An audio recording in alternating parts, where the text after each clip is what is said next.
Hi, welcome back to mathematics class. നമ്മൾ discuss ചെയ്തുകൊണ്ടിരിക്കുന്നത് മൂന്നാമത്തെ മൊഡ്യൂളാണല്ലേ. മൂന്നാമത്തെ മൊഡ്യൂൾ എന്ന് പറഞ്ഞാൽ മെത്തഡോളജി ഓഫ് ടീച്ചിങ് മാത്തമാറ്റിക്സ് ആണ്. മെത്തഡോളജി ഓഫ് ടീച്ചിങ് മാത്തമാറ്റിക്സ് ഈ ടോപ്പിക്കിലുള്ള 2 സെഷൻസാണ് നമ്മളെടുത്തത്. ലാസ്റ്റ് 2 പാർട്ടിൽ നമ്മൾ ബ്ലൂംസ് ടാക്സോണമി എന്താണെന്ന് ഡിസ്കസ് ചെയ്തു. ഇപ്പോൾ അതിനുശേഷം നമ്മൾ എടുത്തുകൊണ്ടിരിക്കുന്ന ഏരിയ എന്ന് പറയുന്നത് മൈക്രോ ടീച്ചിങ് ആയിരുന്നു അല്ലേ. മൈക്രോ ടീച്ചിങ് ആയിരുന്നു. മൈക്രോ ടീച്ചിങ്ങിലെ ഇൻട്രൊഡക്ഷൻ സ്കില്ല് നമ്മൾ കഴിഞ്ഞ ക്ലാസ്സിൽ പറഞ്ഞു. അപ്പോൾ നമ്മൾ ഇന്ന് ഡിസ്കസ് ചെയ്യാൻ പോകുന്നത് വളരെ എളുപ്പത്തിലുള്ള കുറഞ്ഞ ഭാഗങ്ങളാണ്. എന്ന് വെച്ചാൽ മൈക്രോ ടീച്ചിങ്ങിൽ നമ്മൾ അറിഞ്ഞിരിക്കേണ്ട ചില സ്കില്ലുകളെ കുറിച്ചാണ് ഇന്ന് ഡിസ്കസ് ചെയ്യുന്നത്. അപ്പോൾ അതിലെ ഒന്നാമത്തെ സ്കില്ല് ഞാൻ നേരത്തെ പറഞ്ഞ പോലെ ഓൾറെഡി നമ്മൾ എടുത്തു. ഇൻട്രൊഡക്ഷൻ സ്കില്ല് നമ്മൾ കഴിഞ്ഞ ക്ലാസ്സിൽ പറഞ്ഞു. ഇന്ന് നമ്മൾ ഡിസ്കസ് ചെയ്യാൻ പോകുന്നത് സ്കിൽ ഓഫ് സ്റ്റിമുലസ് വേരിയേഷൻ ആണ്. സ്കിൽ ഓഫ് സ്റ്റിമുലസ് വേരിയേഷൻ ആണ്. നമുക്കറിയാം, നമ്മൾ BEd ഒക്കെ പഠിക്കുന്ന സമയത്ത് മൈക്രോ ടീച്ചിങ് എന്ന് പറയുന്ന സെഷനിൽ തീർച്ചയായിട്ടും നമ്മൾ എടുത്തിരുന്ന ഒരു സ്കില്ലായിരുന്നു സ്കിൽ ഓഫ് സ്റ്റിമുലസ് വേരിയേഷൻ. അപ്പോൾ എന്താണ് സ്കിൽ ഓഫ് സ്റ്റിമുലസ് വേരിയേഷൻ?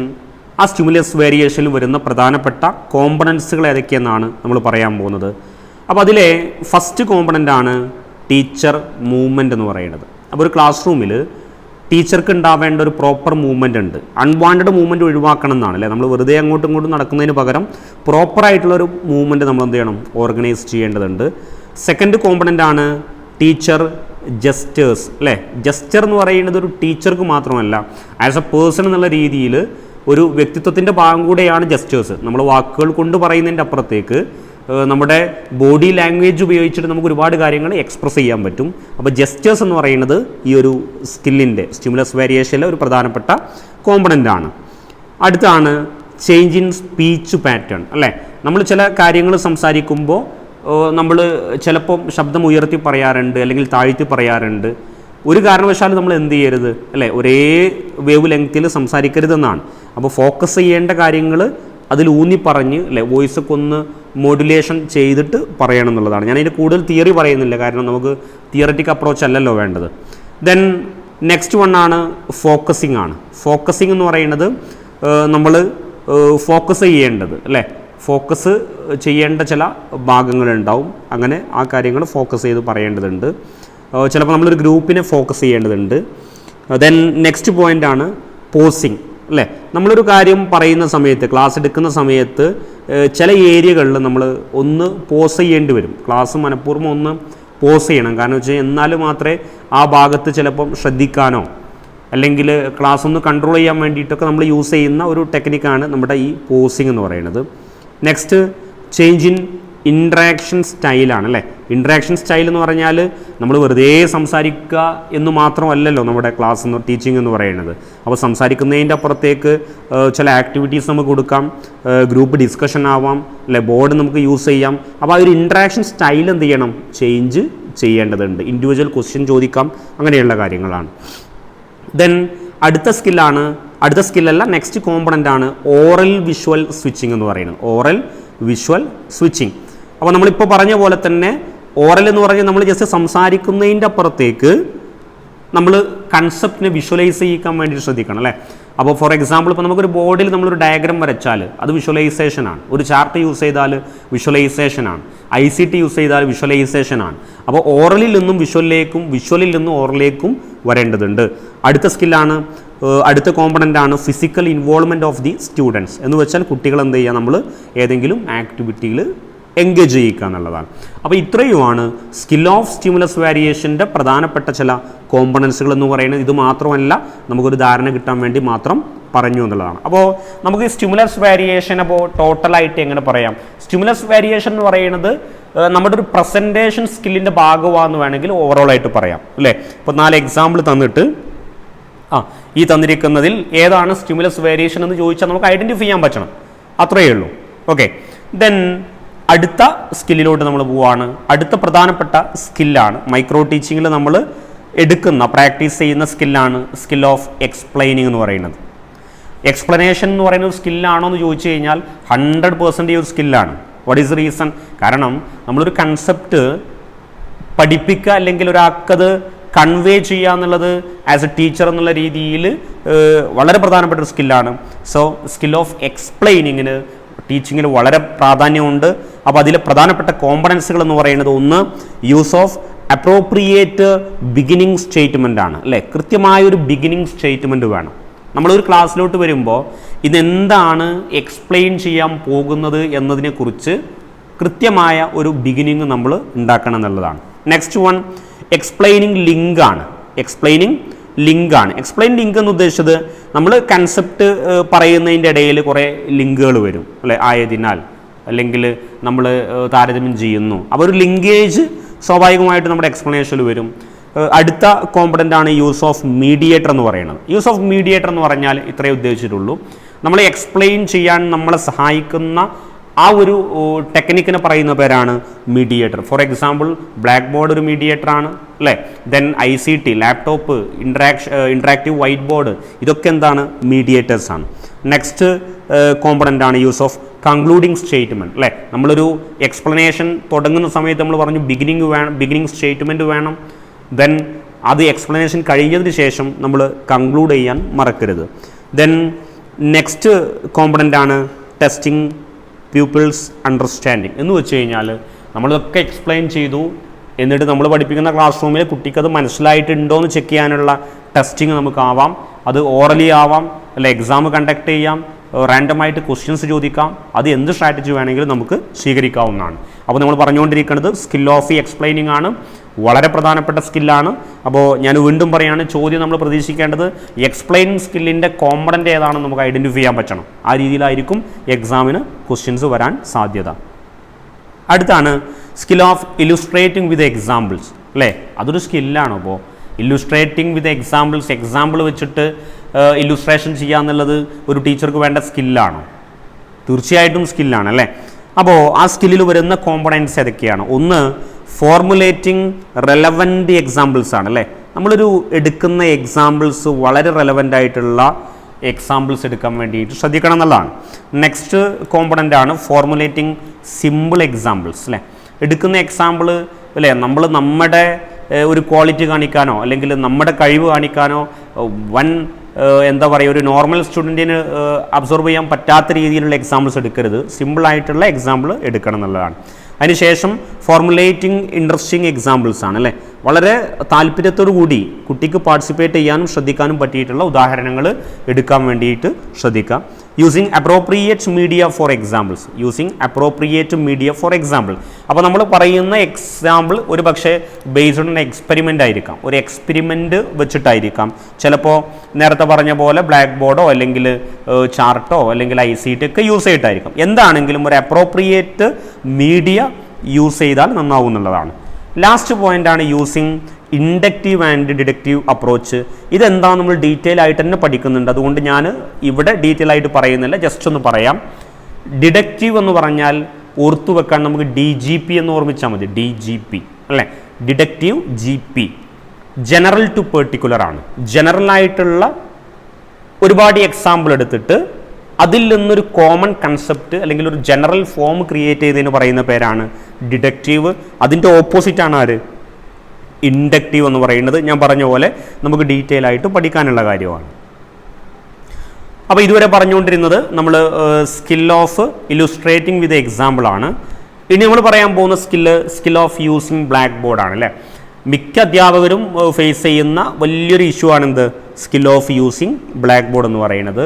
അപ്പോൾ അതിൽ കൂടുതലായിട്ടൊന്നും പറയുന്നില്ല, ജസ്റ്റ് ഈ ഒരു പ്രധാനപ്പെട്ട കോമ്പണൻസുകളൊന്ന് പറയാം. ഒന്ന് ലെജിബിലിറ്റി ഓഫ് ഹാൻഡ് റൈറ്റിംഗ് ആണ് അല്ലേ. ലെജിബിലിറ്റി എന്ന് പറഞ്ഞാൽ സ്പഷ്ടമായ രീതിയിൽ വ്യക്തമായ രീതിയിൽ ഹാൻഡ് റൈറ്റിംഗ് എന്നാണ് അല്ലേ. നമുക്കറിയാം ഇപ്പോൾ ലെറ്റേഴ്സിൻ്റെ സൈസ്, വാക്കുകൾ തമ്മിലുള്ള ഗ്യാപ്പ്, ക്യാപിറ്റൽ ലെറ്ററിൻ്റെ സൈസ്, സ്മോൾ ലെറ്ററിൻ്റെ സൈസ്, ഇതൊക്കെ മെയിൻറ്റെയിൻ ചെയ്യുമ്പോഴാണ് നമുക്ക് ലെജിബിലിറ്റി ഹാൻഡ് റൈറ്റിങ്ങിൽ എന്ത് ചെയ്യാൻ പറ്റുള്ളൂ? കീപ്പ് ചെയ്യാൻ പറ്റുള്ളൂ. Next component neatness in black board വർക്കാണ് അല്ല. ബ്ലാക്ക് ബോർഡ് വർക്കിൻ്റെ നീറ്റ്നെസ്, ഞാൻ പറഞ്ഞ പോലെ നീറ്റ്നെസ് ഉണ്ടാവണമെങ്കിൽ ഈ പറഞ്ഞ കാര്യങ്ങളൊക്കെ നമ്മൾ ഫോളോ ചെയ്യേണ്ടതുണ്ട്. നെക്സ്റ്റ് പോയിന്റ് ആണ് organisation of black board work അല്ലേ. ബ്ലാക്ക് ബോർഡ് വർക്കിൻ്റെ ഓർഗനൈസേഷൻ, നമ്മളൊരു ഒരു കണ്ടന്റ് എഴുതുന്ന സമയത്ത് ആ എഴുതുന്ന കണ്ടന്റിനെ നമ്മൾ മൈൻഡിൽ ഇമാജിൻ ചെയ്യണം. അതുപോലെ നമ്മൾ യൂസ് ചെയ്യുന്ന ബോർഡിൻ്റെ സൈസ് നമ്മുടെ മൈൻഡിൽ വേണം. അതിനനുസരിച്ച് എന്ത് ചെയ്യാൻ പറ്റണം, ആ ബോർഡിനെ 2 കഷ്ണങ്ങളാക്കിയിട്ട് മാനേജ് ചെയ്യാൻ നമുക്ക് പറ്റണം, അല്ലെങ്കിൽ അതിൻ്റെ സ്പേസ് നമുക്ക് മാനേജ് ചെയ്യാൻ പറ്റണം. അതാണ് ഓർഗനൈസേഷൻ ഉദ്ദേശിച്ചിട്ടുള്ളത്. Then appropriateness of black board work അല്ലേ. ഈ ബ്ലാക്ക് ബോർഡ് എന്ന് പറയുന്നത് വെറുതെ എന്തെങ്കിലും കൊണ്ടുപോയി എഴുതാനുള്ളതല്ല. വളരെ അപ്രോപ്രിയേറ്റ് ആയിട്ടുള്ള കാര്യങ്ങൾ നമുക്ക് ബ്ലാക്ക് ബോർഡ് യൂസ് ചെയ്യേണ്ട ഘട്ടത്തിൽ മാത്രം എന്ത് ചെയ്താൽ മതി, യൂസ് ചെയ്താൽ മതി എന്നുള്ളതാണ്. അപ്പോൾ നമ്മൾ പറഞ്ഞുകൊണ്ടിരിക്കുന്നത് സ്കിൽ ഓഫ് യൂസിങ് ബ്ലാക്ക് ബോർഡാണ്. ഇനി അടുത്ത് പറയാനുള്ളത് ആസ് എ ടീച്ചർ വളരെ പ്രധാനപ്പെട്ട, ഏറ്റവും പ്രധാനപ്പെട്ട ഒരു സ്കില്ലാണ് skill of reinforcement. Skill of reinforcement നമ്മൾ ഒന്നുകൂടെ എളുപ്പത്തിൽ പറഞ്ഞാൽ കുട്ടീനെ മോട്ടിവേറ്റ് ചെയ്യുക അല്ലേ. കുട്ടിയെ ഏതോ ഒരു വർക്ക് ചെയ്യാൻ, അല്ലെങ്കിൽ കുട്ടിയെ നമ്മൾ ഉദ്ദേശിക്കുന്ന രീതിയിലോട്ട് എത്തിക്കാൻ സജ്ജമാക്കുക എന്നുള്ളതാണ് എന്തുകൊണ്ട് ഉദ്ദേശിക്കുന്നത്, സ്കിൽ ഓഫ് റീഇൻഫോഴ്സ്മെൻറ്റ് കൊണ്ട് ഉദ്ദേശിക്കുന്നത് അല്ലേ. അതിന് സിമ്പിളായിട്ട് നമുക്ക് 3 കോമ്പണൻസ് ആക്കിയിട്ട് പറയാം. ഒന്ന് യൂസ് ഓഫ് വെർബൽ റീഇൻഫോഴ്സസ് ആണ്, second one use of non verbal reinforcers ആണ്, third use of extra verbal reinforcers ആണ്. അപ്പോൾ എന്താ വെർബൽ റീഇൻഫോഴ്സസ് എന്ന് പറഞ്ഞാൽ, വെർബൽ റീഇൻഫോഴ്സസ് എന്ന് പറഞ്ഞാൽ കുട്ടിയെ നമ്മൾ ഓറലായിട്ട് അപ്രീഷിയേറ്റ് ചെയ്യുകയാണ് അല്ലേ. വെരി ഗുഡ് എന്നോ അല്ലേ, വെൽ ഡൺ എന്നോ എക്സലൻ്റ് എന്നോ എന്നുള്ള ഓറലായിട്ട് നമ്മൾ വെർബലായിട്ട് എന്ത് ചെയ്യാണ്, കുട്ടിയെ റീഇൻഫോഴ്സ് ചെയ്യുകയാണ്. Next one non verbal reinforcement ആണ്. നോൺ വെർബൽ റീഇൻഫോഴ്സ്മെൻറ്റ് എന്ന് പറഞ്ഞാൽ നമ്മൾ വാക്ക് കൊണ്ടല്ല, ചിലപ്പോൾ ഒരു ചിരി കൊണ്ട് നമുക്കൊരു കുട്ടിയെ മോട്ടിവേറ്റ് ചെയ്യാൻ പറ്റും അല്ലേ. അല്ലെങ്കിൽ കുട്ടി ഒരു ആക്ടിവിറ്റി ചെയ്താൽ ആ കുട്ടിയുടെ പുറത്തൊന്ന് തട്ടിയാൽ ആ കുട്ടിയെ നമുക്ക് മോട്ടിവേറ്റ് ചെയ്യാൻ പറ്റും. അപ്പം അത്തരത്തിലുള്ള നോൺ വെർബൽ ആയിട്ടുള്ള റീഇൻഫോഴ്സസ് നമ്മൾ അതിൻ്റെ കോമ്പണൻ്റ് ആണ്. Last one extra verbal reinforce. Extra verbal reinforce എന്ന് പറഞ്ഞാൽ ഇപ്പോൾ നമ്മൾ വാവ് എന്നൊക്കെ പറയാറുണ്ട് അല്ലേ. അപ്പോൾ അത്തരത്തിലുള്ള ഒരു വെർബൽ അല്ലാത്ത, അല്ലെങ്കിൽ വെർബൽ തന്നെയാണ് എന്നാലൊരു മീനിങ് ഫുൾ അല്ലാത്ത വാക്കുകളൊക്കെ പറയുന്നതാണ് ഈ എക്സ്ട്രാ വെർബൽ റീഇൻഫോഴ്സ്മെൻറ്റ് എന്ന് പറയുന്നത്. അപ്പോൾ നമ്മൾ ഇതുവരെ പറഞ്ഞുകൊണ്ടിരിക്കുന്നത് മൈക്രോ ടീച്ചിങ്ങിലെ പ്രധാനപ്പെട്ട ചില സ്കില്ലുകൾ മാത്രമാണ്. ഇത്ര മാത്രമൊന്നുമല്ല, ഇനിയും സ്കില്ലുകളുണ്ട്. അപ്പോൾ ഈ ഭാഗത്ത് നിന്ന് നമുക്ക് HSA മാത്തമാറ്റിക്സിന് എക്സ്പെക്റ്റ് ചെയ്യാവുന്ന ചോദ്യം എന്ന് പറയുന്നത്, ഞാൻ പറഞ്ഞ പോലെ identifying the black board skill from the given examples അല്ലേ. തന്നിരിക്കുന്നതിൽ നിന്ന് ബ്ലാക്ക് ബോർഡ് സ്കില്ലിൽ വേണ്ട കോമ്പണൻ്റ് എന്ന് ഐഡൻറ്റിഫൈ ചെയ്യാം.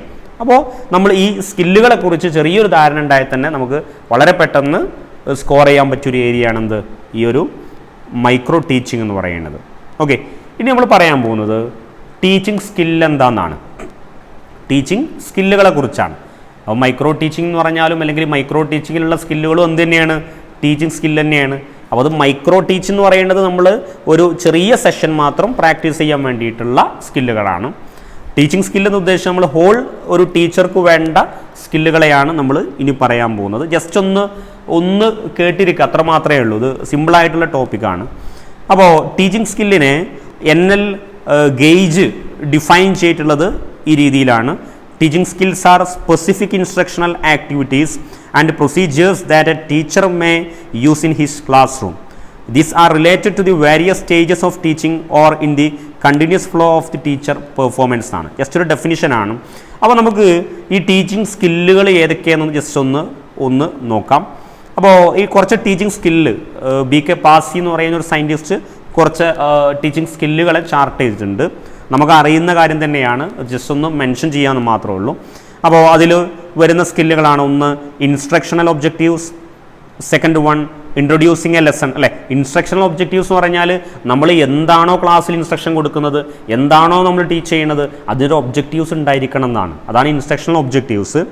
Second one introducing A lesson അല്ലേ. ഒരു ലെസൺ എങ്ങനെ ഇൻട്രൊഡ്യൂസ് ചെയ്യുക, നമ്മൾ മൈക്രോ ടീച്ചിങ്ങിൽ പറഞ്ഞു. യൂസിങ് ബ്ലാക്ക് ബോർഡ് മൈക്രോ ടീച്ചിങ്ങിൽ പറഞ്ഞു. സെലക്ടിങ് കണ്ടൻറ്റ്, നമ്മൾ സെലക്ട് ചെയ്യുന്ന കണ്ടൻറ്റിന് അത്രമേൽ പ്രാധാന്യമുണ്ട്.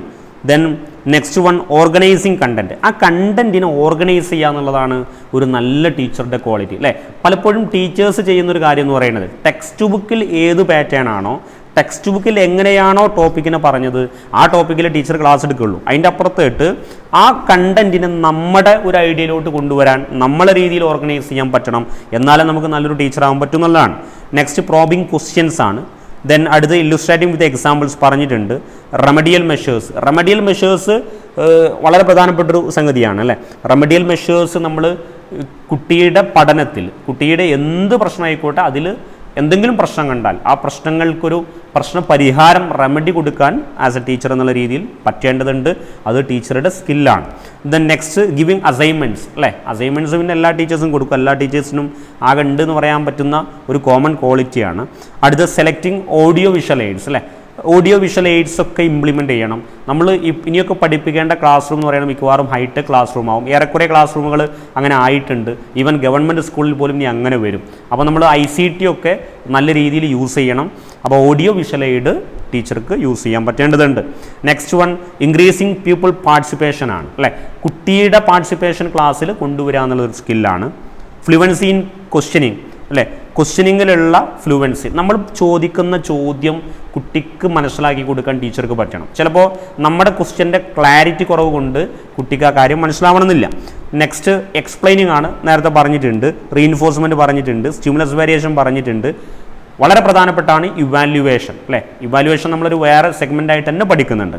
അപ്പോൾ ഈ ക്ലാസ്സിൽ നമ്മൾ ഡിസ്കസ് ചെയ്തുകൊണ്ടിരിക്കുന്നത് ടീച്ചിങ് മെത്തഡോളജി ഓഫ് ടീച്ചിങ് മാത്തമാറ്റിക്സിലെ മൈക്രോ ടീച്ചിങ് എന്ന് പറയുന്ന ഏരിയയാണ് എടുത്തിട്ടുള്ളത്. അതുപോലെ ടീച്ചിങ് സ്കിൽസും നമ്മൾ പറഞ്ഞിട്ടുണ്ട്. അപ്പോൾ നിങ്ങൾ വിചാരിക്കും ഇത് വളരെ ഈസി ആയിട്ടുള്ള ടോപ്പിക് ആണല്ലോ എന്ന്. തീർച്ചയായിട്ടും വളരെ ഈസി ആയിട്ടുള്ളൊരു ടോപ്പിക്കാണ് നമ്മളിന്ന് പറഞ്ഞിട്ടുള്ളത്.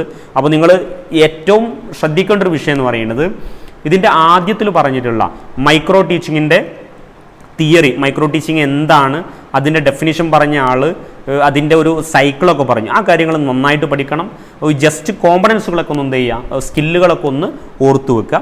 അപ്പോൾ ഈ ഒരു സിമ്പിളായിട്ടുള്ള നമ്മുടെ മൊഡ്യൂൾ 3 ഈ ഒരു ഏരിയ ഇവിടെ വൈൻഡപ്പ് ചെയ്യുകയാണ്. അപ്പോൾ ഇനിയുള്ള ചില പ്രധാനപ്പെട്ട ടോപ്പിക്കുകളാണ് നമ്മൾ എന്ത് ചെയ്യുക, അടുത്ത ക്ലാസ്സിലൊക്കെ ഡിസ്കസ് ചെയ്യുക. ഓക്കെ, അപ്പോൾ കൂടുതൽ കാര്യങ്ങൾ നിങ്ങൾ റെഫർ ചെയ്യുക. ഓക്കെ, വൈൻഡപ്പ് ചെയ്യുകയാണ്. Thank you.